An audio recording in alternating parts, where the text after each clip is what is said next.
जय श्री सीताराम। मित्रों, भक्ति और प्रेम की पराकाष्ठा की जब भी बात होगी तब मैया सबरी का नाम जरूर आपके सामने आ जाएगा, क्योंकि उनका दृढ़ विश्वास था कि मेरे राम आएंगे और जरूर आएंगे।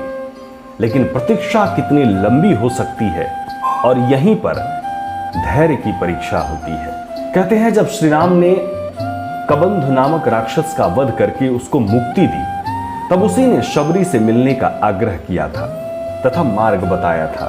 शबरी मतंग ऋषि को पितृतुल्य मानते हुए उन्हीं के आश्रम में रहती थी। जब मतंग ऋषि के परलोक गमन का समय आया, तब ऋषि ने उनकी भगवान भक्ति से अभिभूत होकर उनको बताया था कि भगवान अयोध्या नरेश दशरथ के पुत्र प्रभु श्री राम के रूप में जन्म ले चुके हैं और शीघ्र ही वो तुम्हें दर्शन देंगे।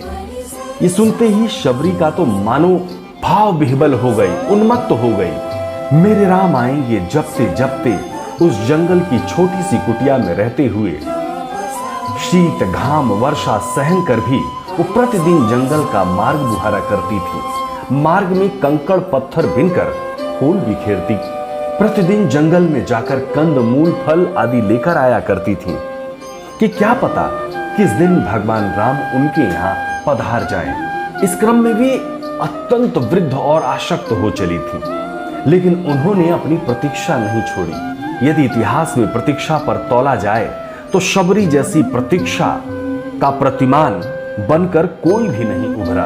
और एक दिन जब वो अपनी कुटिया में निढाल होकर राम राम जप रही थी, वो सदियों से प्रतीक्षित समय आ ही पहुंचा। एक बार ऋषि ने आकर शीघ्रता से बताया कि भगवान राम इधर ही आ रहे हैं। इतना सुनते ही मारे खुशी के शबरी बेकल हो गई। वो अपनी कुटिया में चारों तरफ गोल गोल चक्कर काटने लगी। मेरे राम आ रहे हैं, मेरे राम आ रहे हैं, तो उनको क्या खिलाऊंगी, कहां बैठाऊंगी, क्या इस पीढ़े पर? नहीं नहीं, ये तो बहुत नीचा होगा। इतना ही विचार करते करते अंततः वो घड़ी आ गई कि राम शबरी के आश्रम में पहुंच गए। राम को सामने देखकर शबरी की स्थिति की कल्पना ही नहीं की जा सकती। वो राम जिनके दर्शन मात्र के लिए उन्होंने सदियों का कष्ट खुशी खुशी झेला, दुर्गम वन में सारा जीवन वार दिया, वो भगवान राम साक्षात सामने खड़े थे। शबरी को काफी देर कुछ सूझा ही नहीं, तो वो श्री राम और लक्ष्मण के चरणों में गिर पड़ी और चरणों में ही लिपट गई। उनकी खुशी के आंसुओं से ही प्रभु श्री राम के चरण धुलने लगे। इसके बाद राम ने उनको प्रेम से उठाया। फिर शबरी ने कंद मूल फल की खोज में कुटिया में नजर दौड़ाई, लेकिन प्रभु विधान से उस दिन उनके पास कुछ था ही नहीं।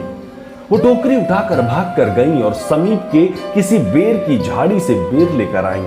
अब बेर तो लेकर आ गई, लेकिन अभी दुविधा थी कि कहीं बेर कच्चे और कड़वे ना हो। तो भाव विभोर होकर, भावातिरेक होकर बेर चक चक कर मीठे बेर प्रभु को देती और राम उनके प्रेम को बड़े ही निश्चल भाव से मुस्कुराते हुए स्वीकार करते। तो दोस्तों, भक्ति, प्रेम और प्रतीक्षा की ये पराकाष्ठा थी। धन्य है प्रभु और उनकी अपने भक्तों के प्रति वात्सल्य भाव। जय श्री सीताराम।